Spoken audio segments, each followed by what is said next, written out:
И годинава, училиштата немаат доволно број направачења за нормална работа.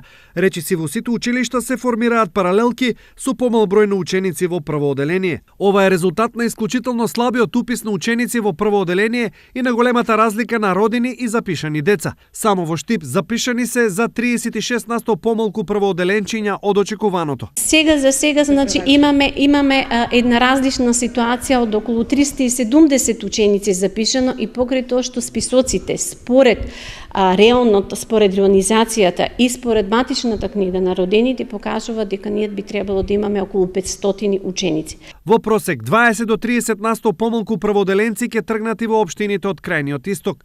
Годинава во втората по големина општина во регионот Кочани се запишале 243 првачиња, во Пехчево 33, во Берово 65, во Делчево 129.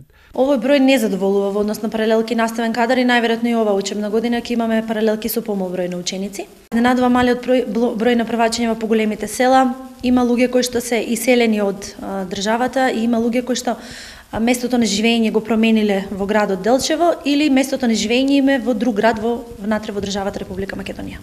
Училиштата и просветните работници за подобар упис се надеваат на почетокот на септември, сметајки на дечињата кои се на сезонска работа со своите родители. Оние што нема навреме да ги запишат своите деца на училиште, се соочуваат со казни од 60 до 80 евра. Но проблемот можеби треба да се бара во иселувањето, а не во одбивањето на родителите да ги запишат децата во школа.